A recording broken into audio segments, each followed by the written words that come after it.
Bismillahirrahmanirrahim. Assalamualaikum warahmatullahi wabarakatuh. Syukur alhamdulillah kita bisa berjumpa lagi di channel ini. Salawat dan salam selalu dan tetap tercurahkan kepada junjungan kita Nabi besar Muhammad sallallahu alaihi wasallam. Allahumma sholli ala sayyidina Muhammad. Harapan dan doa saya, semoga saudaraku semua selalu diberikan kesehatan, dilapangkan rezekinya, diampuni dosa-dosanya, dan dipanjangkan umurnya. Amin, amin, ya rabbal alamin. Sahabat Hasbi Rabbi yang dirahmati Allah, dalam menjalankan ibadah, salah satu yang sering dilupakan adalah sholat duha. Namun tahukah Anda bahwa sholat duha memiliki keutamaan yang luar biasa dan dapat membawa berkah dalam kehidupan sehari-hari kita. Meskipun tidak wajib sholat duha, tapi memiliki banyak manfaat. Namun ada juga kesalahan umum yang sering dilakukan dalam melaksanakan sholat duha yang malah bisa menghambat rezeki kita. Untuk itu penting bagi kita untuk mengetahui waktu dan cara yang tepat dalam melaksanakan sholat duha agar bisa meraih keberkahan dan mendapatkan rezeki yang lancar. Penting juga untuk mengetahui beberapa waktu dan juga kondisi yang dilarang sholat duha agar tidak mendatangkan petaka. Sholat duha merupakan salah satu ibadah sunnah yang dianjurkan dalam agama Islam. Meskipun tidak termasuk dalam kategori sholat wajib, sholat duha memiliki banyak keutamaan dan manfaat yang sayang untuk dilewatkan. Ibadah ini dilakukan pada waktu antara terbitnya matahari hingga sebelum adzan zuhur.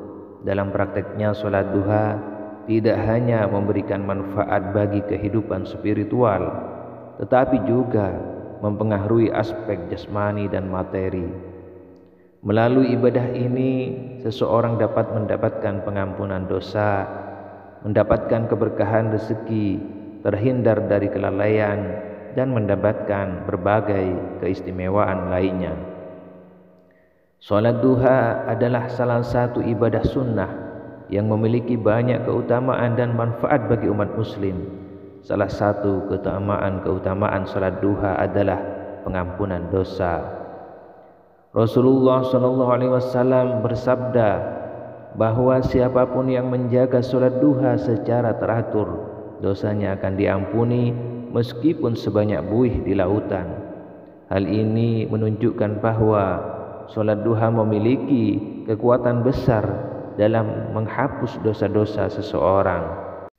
Dalam beberapa riwayat hadis disebutkan bahwa ada pintu surga yang disebut Tuhan yang khusus disiapkan bagi mereka yang rajin melaksanakan sholat duha. Diriwayatkan dari Abu Hurairah bahwa Nabi Muhammad SAW bersabda, sesungguhnya di surga ada pintu yang disebut dengan ad-duha. Nanti pada hari kiamat ada yang memanggil, siapa yang senantiasa melaksanakan sholat duha ini adalah pintu kalian, silahkan masuk dengan rahmat Allah. Meskipun terdapat perbedaan pendapat di antara para ulama tentang keabsahan hadis ini, namun hal ini menunjukkan bahwa sholat duha memiliki potensi untuk membawa seseorang masuk surga. Sholat duha juga memiliki keutamaan dalam menjauhkan seseorang dari golongan orang yang lalai. Dalam beribadah dan berusaha, Rasulullah SAW bersabda bahwa orang yang melaksanakan sholat duha tidak termasuk dalam golongan orang yang lalai. Dengan menjaga sholat duha kita menunjukkan ketekunan dan kesungguhan dalam beribadah. Sholat duha juga dianggap sebagai bentuk sedekah untuk diri sendiri, di mana dalam sebuah hadis Rasulullah SAW menjelaskan bahwa setiap sendi tubuh manusia memiliki kewajiban untuk bersedekah setiap hari, mengucapkan tasbih, tahmid, tahlil, takbir, dan mencegah kemungkaran. semuanya merupakan bentuk sedekah. Namun semua ini dapat digantikan dengan melaksanakan sholat duha 2 rakaat. Dengan melaksanakan sholat duha, kita memberikan sedekah kepada diri sendiri dalam bentuk amalan yang mendekatkan kita kepada Allah Subhanahu wa Ta'ala. Manfaat penting lainnya dari sholat duha adalah Allah akan mencukupi kebutuhan mereka yang melaksanakannya hingga sore hari tiba. Allah telah menjanjikan bahwa setelah kita melaksanakan sholat duha, Dia akan mencukupi kebutuhan kita. Hal ini memiliki rasa aman dan keyakinan bahwa Allah Subhanahu wa Ta'ala selalu merawat hambanya yang menjaga sholat duha. Dalam kesimpulan, sholat duha memiliki keutamaan dan manfaat yang luar biasa bagi umat muslim. Para sahabat, begitu pentingnya menjaga kualitas dan pelaksanaan yang benar dalam sholat duha. Sangatlah disayangkan bahwa seringkali terjadi kesalahan yang mengurangi manfaat dari keberkahan yang seharusnya dirasakan. Salah satu kesalahan yang sering terjadi adalah ketidakkonsisten dalam menjaga atau melaksanakan sholat duha. Beberapa orang mungkin hanya melaksanakan secara sporadis atau hanya pada beberapa kesempatan tertentu. Padahal keutamaan sholat duha dapat dirasakan secara maksimal jika dilakukan secara istiqomah, yaitu secara rutin dan teratur. Rasulullah Shallallahu Alaihi Wasallam bersabda, seandainya kalian sungguh-sungguh bertawakal kepada Allah Subhanahu wa Ta'ala, akan memberi kalian rezeki sebagaimana Allah memberi rezeki kepada seekor burung yang pergi dalam keadaan lapar dan kembali dalam keadaan kenyang. Ketidakistiqomahan dalam melaksanakan sholat duha dapat mengurangi manfaat dan keberkahan yang seharusnya didapatkan. Kemudian banyak orang yang melaksanakan sholat duha tanpa memahami makna dan tujuan di balik ibadah sholat duha ini. Bukan sekedar rutinitas ibadah, tetapi memiliki makna yang mendalam dan tujuan yang terkait dengan ketaatan kepada Allah Subhanahu wa Ta'ala dan peningkatan spiritual. Misalnya tentang keimanan dalam hati seseorang. Allah Ta'ala berfirman, jikalau sekiranya penduduk negeri-negeri beriman dan bertakwa, pastilah kami akan melimpahkan kepada mereka barokah dari langit dan bumi. Tetapi mereka mendustakan ayat-ayat kami, maka kami siksa mereka disebabkan perbuatan mereka sendiri. Dengan memahami makna dan tujuan sholat duha, seseorang akan dapat melaksanakan dengan keikhlasan dan penghayatan yang lebih dalam. Kesalahan yang lain yang sering terjadi adalah tidak memperhatikan waktu yang tepat untuk melaksanakan sholat duha. Waktu sholat duha dimulai setelah terbit matahari dan berakhir sebelum masuknya waktu zuhur. Kemudian waktu yang diharamkan yaitu ketika subuh, sesudah subuh hingga matahari muncul sekitar jam 6 sampai jam setengah 8 atau 7.30 pagi. Dan ketika sesudah memasuki waktu zuhur hingga tergelincirnya matahari atau sekitar 11.30 sampai jam 12.30, serta setelah sholat asar. Dari Ibnu Abbas berkata, datanglah orang-orang yang diridhai dan ia ridho kepada mereka, yaitu Umar. Ia berkata bahwasanya Nabi melarang sholat sesudah subuh hingga matahari bersinar dan sesudah asar hingga matahari terbenam. Dari Ibnu Umar, Rasulullah SAW bersabda, apabila sinar matahari terbit, maka jangan lakukan sholat hingga matahari tinggi, dan apabila sinar matahari terbenam, maka jangan lakukan sholat hingga matahari terbenam. Tidak hanya itu, salah satu alasan mengapa ada beberapa waktu yang diharamkan untuk melaksanakan sholat duha adalah karena adanya setan yang mengikuti pada waktu-waktu itu.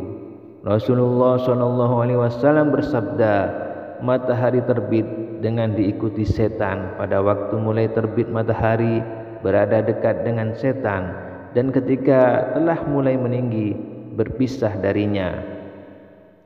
Pada waktu matahari berada tepat di tengah-tengah langit yang kembali dekat dengan setan, dan ketika setelah zawal ia berpisah darinya.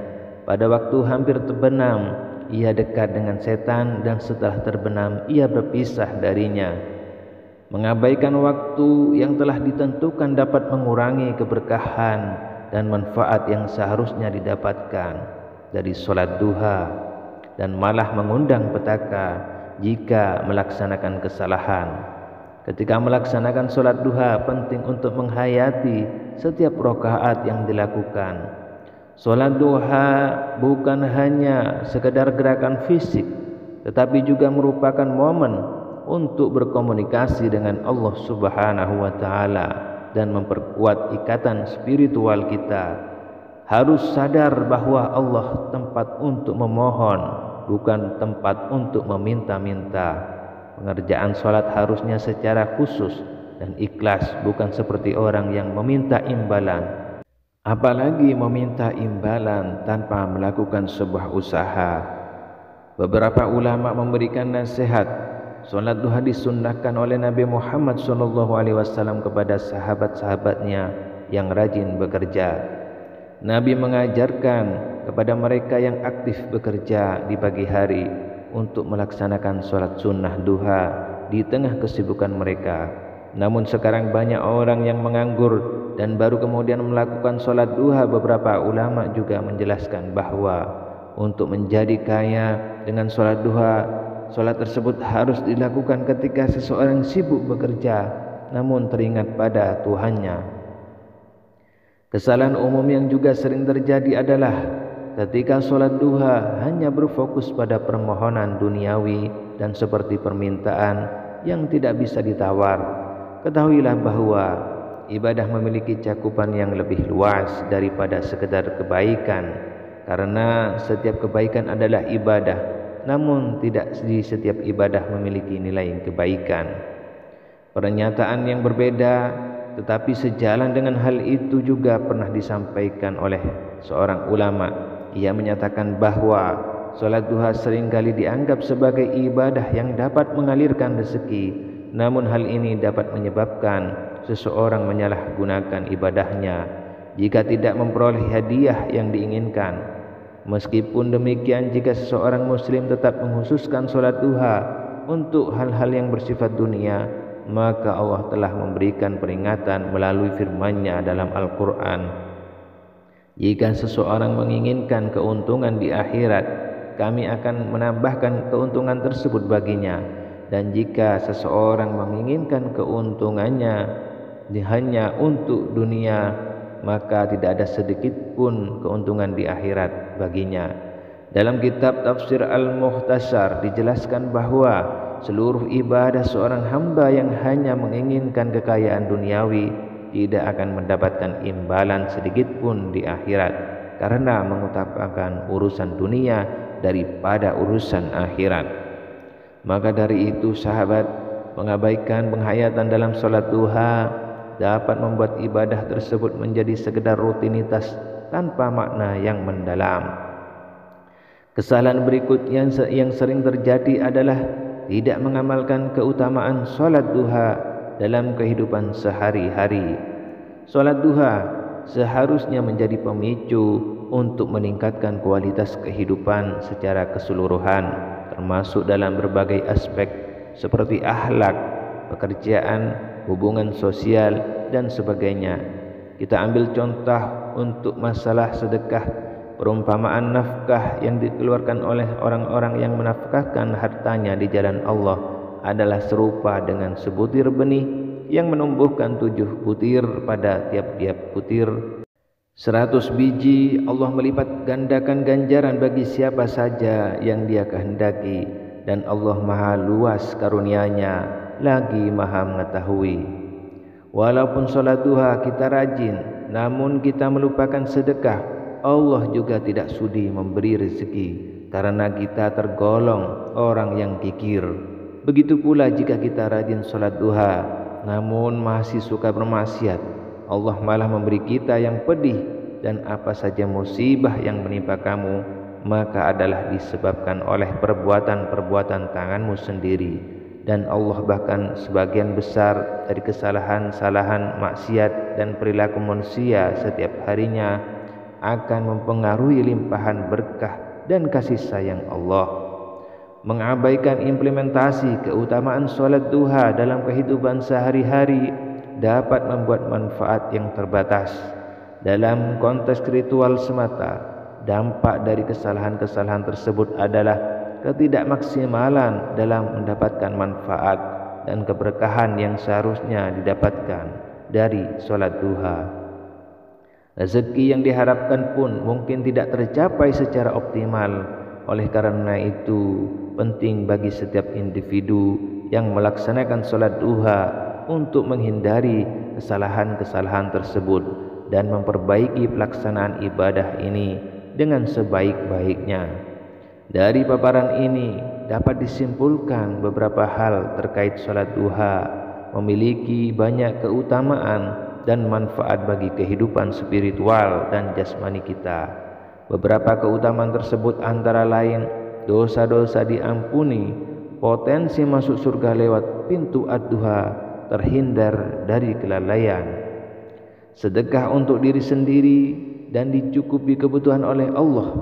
Namun perlu diingat bahwa melaksanakan sholat duha bukanlah jaminan untuk mendapatkan kekayaan materi. Rezeki yang diberikan Allah tidak selalu berbentuk harta, melainkan dapat berupa kesejahteraan hidup, kebahagiaan, dan keberkahan dalam berbagai aspek kehidupan. Selain itu, dapat melaksanakan sholat duha perlu diperhatikan waktu-waktu yang dilarang untuk melaksanakannya, yaitu setelah subuh hingga matahari bersinar sepenuhnya, ketika waktu zuhur, setelah asar, serta setelah asar hingga matahari terbenam.